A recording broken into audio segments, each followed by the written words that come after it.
কি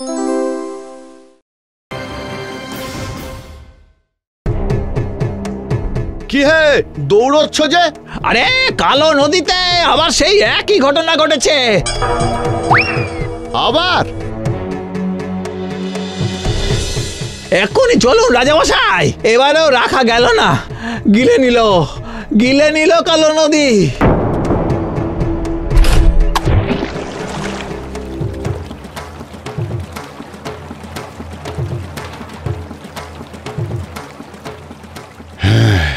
এই নিয়ে প্রায় ৭০টা সেতুকে গিলে খেলো এই নদী। এবারেও এত কিছু করে নদী পারাপারের ব্যবস্থা করা গেল না। আমাদের আবার সেই পূবের পাহাড় ডিঙিয়েই অন্য প্রান্তে যেতে হবে। আমি অপারগ, তোমাদের জন্য সুব্যবস্থা করে দিতে পারলাম না। জানি না এমন কোনো মানুষ এই পৃথিবীর বুকে আছে কিনা যারা এই নদী পারাপারের উপযুক্ত সেতু বানাতে পারবে।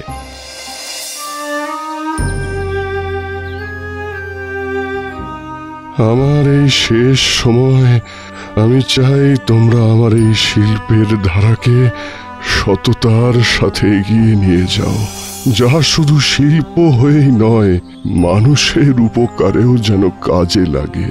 আদিত্য, তুমি এই বয়সে এই ভাস্কর্যকে যেভাবে রপ্ত করেছ, তাতে আমি গর্বিত।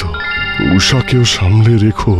গুরুবিদ্যার জন্য তোমরা ভূপতি নগরে গুরুর কাছে রওনা হও। মনে রাখবে, শিল্পীর হাতের থেকে শক্তিশালী হাত আর কিছু নেই।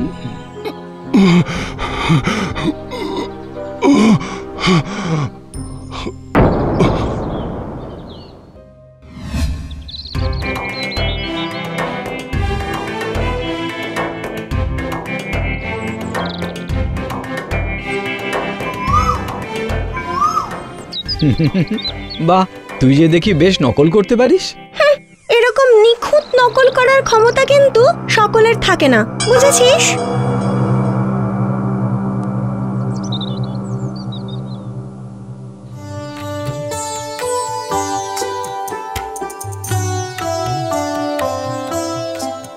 গুরুমশাই আছেন? গুরুমশাই। কে বাবা তোমরা? আমরা ভাস্কর্য শিল্পী নারায়ণ নাথের ছেলে আর মেয়ে। ও, তোমার প্রশংসা অনেক শুনেছি নারায়ণের কাছে। একদম নাকি বাবার মতোই হাত পেয়েছো। সেটা না হয় কাজ দেখেই বিচার করবেন। একদম সঠিক কথা বলেছে তোমার বোন। কর্মই সব। আজ থেকেই তোমরা লেগে পড়ো তবে শেখার কাজে। এখানে পাথর, মাটি, কাঠ আর যা যা যন্ত্রপাতি লাগে সব পাবে। আমি তোমাদের সব শেখাবো। এসো এসো।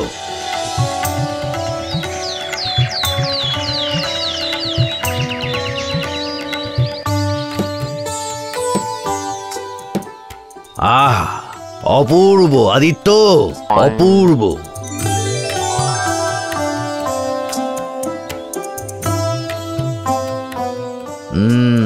তোমার বোনও যে ধীরে ধীরে শিল্পী হয়ে উঠছে তা স্পষ্ট। তবে মনে রাখবে, নিজেকে জাহির করতে নয়, ঠকাতে নয়। নিজের আনন্দে সৎভাবে কিছু সৃষ্টির আলাদাই আনন্দ। আসলে শিল্পীর মন যতই নরম হোক, তার হাতের মতো শক্তিশালী হাত কিন্তু কোথাও নেই। বেশ, তবে এবার আমাদের পরবর্তী কাজ কি হবে গুরুমশাই? এক কঠিন পরীক্ষা আছে, বুঝলে? আমি জানি না তা তোমরা কিভাবে উতরবে। তোমরা এখন অজয়গড়ের রাজার কাছে যাও। আমার তাকে বলা আছে, সেই তোমাদের জানাবেন বাকি বিষয়টা।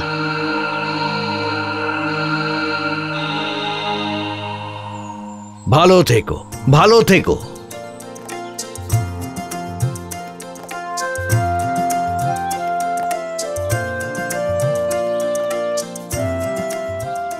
ইস, কি কষ্ট এদের না। এদের কথা না ভেবে আমাদের যেখানে যাওয়ার সেখানে আগে যাই। ও ভাই, রাজ দরবারটা কোথায় বলতে পারেন?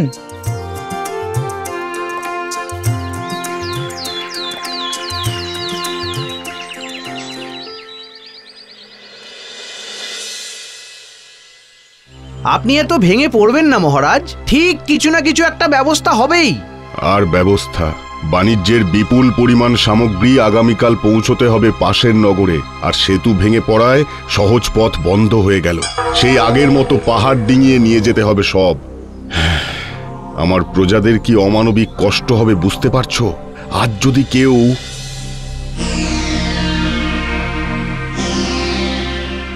প্রণাম মহারাজ। তোমরা কারা? আগে আমরা ভাস্কর্য শিল্পী নারায়ণনাথের পুত্র ও কন্যা। ভূপতিনগরের গুরুমশাই আপনার এখানে পাঠালেন, বললেন এখানেই নাকি আমাদের ভাস্কর্যের আসল পরীক্ষা হবে। তোমাদের গুরুমশাই পাঠালেন? তবে তো নিশ্চয়ই ওই কাজের জন্যই পাঠিয়েছেন। কোন কাজ? সেতু বানানোর কাজ। এই অজয়গড়ে আগে কোনো নদী ছিল না। 70 বছর আগে এই পাহাড় ঘেরা অঞ্চলে এক ভয়ঙ্কর ধস নামে, আর পাহাড় ভেঙে নেমে আসে এক নদী, আর যার জল অমাবস্যার মতো কালো। তারপর? আর আশ্চর্যের বিষয়, ওই নদী পারাপারের জন্য যতবার সেতু বানানো হয়েছে, ওই কালো নদী যেন গিলে খেয়েছে সেসব। ও, তাই মানুষদের এই নগর পার করে অন্য জায়গায় যেতে গেলে এই পাহাড় ডিঙিয়ে যেতে হচ্ছে। তোমায় গুরুমশাই যখন পাঠিয়েছেন, তার মানে তুমি পারবে। তুমিই পারবে এই নগরকে উদ্ধার করতে। তোমাকেই বানাতে হবে কালো নদীর ওপর সেতু। আমি চেষ্টা করব। আমি কিন্তু দাদার থেকেও বেশি মজবুত সেতু বানাবার ক্ষমতা রাখি মহারাজ। তুই আলাদাভাবে বানানোর কথা ভাবছিস বোন? বাবা থেকে শুরু করে গুরু মশাই সবাই ভাবে আমি যোগ্য নই, কিন্তু আমি জানি তোর থেকে বেশি যোগ্য শিল্পী আমি। আচ্ছা বেশ, আমি দুজনকেই অনুমতি দিলাম সেতু বানানোর। একজন বানাও পূব দিকে, আর একজন নগরের দক্ষিণ দিকে। তবে হ্যাঁ, কাল আমার রাজ্যের প্রচুর বাণিজ্য সামগ্রী, ভারী ভারী সব বস্তা, জিনিস, দ্রব্যাদি পৌঁছতে হবে অন্য নগরে। তাই ভোরের আগেই শেষ করতে হবে সেতুর কাজ, যাতে নগরবাসীরা ওই সেতু ব্যবহার করতে পারে। আমার লোকেরা থাকবে তোমাদের সাহায্য করতে। যাও, কাজে নেমে পড়ো। কিন্তু রাজামশাই, আমার একটা শর্ত আছে। কি শর্ত? দুটো সেতু তৈরি হওয়ার পর আপনাকে পরীক্ষা করে দেখতে হবে যে কোন সেতুটা বেশি মজবুত। এই পরীক্ষা করার আর কি আছে, তোরটাই না হয় বেশি মজবুত হলো। কিন্তু আমি যে পরীক্ষা দিয়েই জিততে চাই। বেশ, তাই হবে।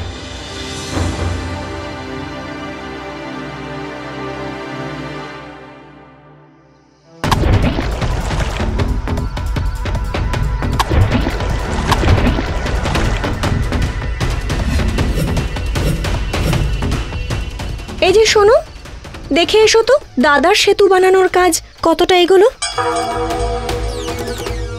এবারে এর খাঁজে খাঁজে কুচি কুচি পাথর আর কাঠের ব্যবহার করে এক নতুন ধরনের সেতু সৃষ্টি করব আমি। দাদারে, তুই সারা জীবন তোর শিল্প নিয়ে বড়াই করে গেলি, আগে আমার মতো সৃষ্টি করে দেখা কিছু। না, সেতু বানানো তো দূর, আপনার দাদাকে দেখতেই পেলাম না। কি, দাদা বানানোই শুরু করেনি? এদিকে তো প্রায় মাঝরাত হতে চললো। তুমি ঠিক দেখেছো? হ্যাঁ, তবে আপনার দাদা যদি কোনো অদৃশ্য সেতু বানায় তাহলে অবশ্য আলাদা বিষয়।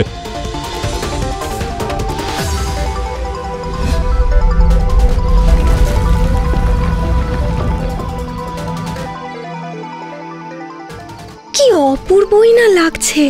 মজবুত যে কতটা তা তো আমি জানি, কিন্তু এর উপর নকশা দিয়ে আরো আরো উজ্জ্বল করব আমার সেতুকে।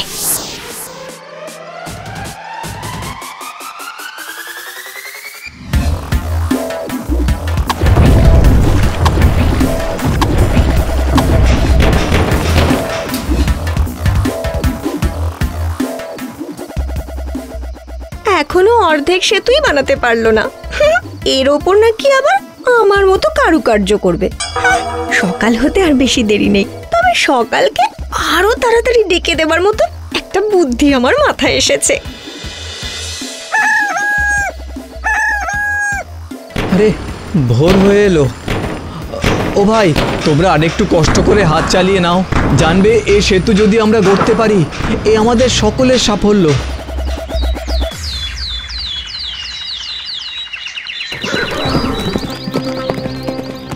মন্ত্রী, এতদিন চোখের সামনে একটা করে সেতু ভাঙতে দেখতাম, আজ মনে হয় দুটো সেতু একসাথে ভাঙতে দেখব। আর তো কিছুক্ষণেরই অপেক্ষা, দেখাই যাক না মহারাজ।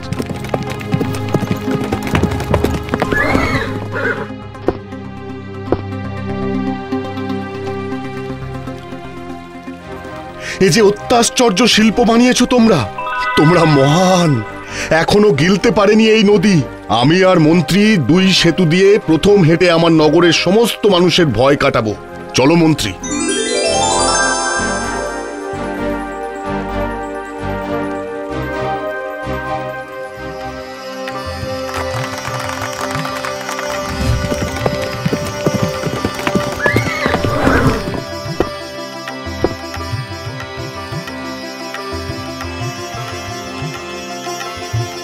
চলো মন্ত্রী।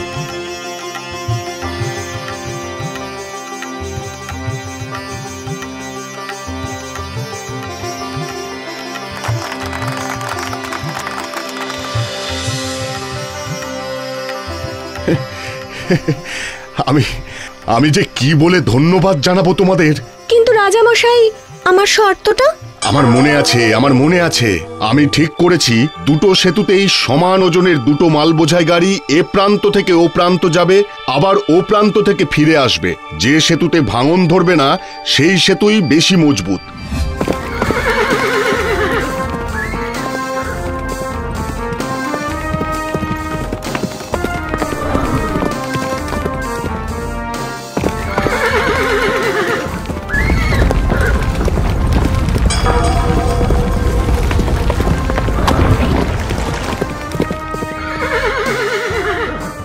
বাবা আর গুরুমশাই কি বলেছিলেন মনে আছে বোন?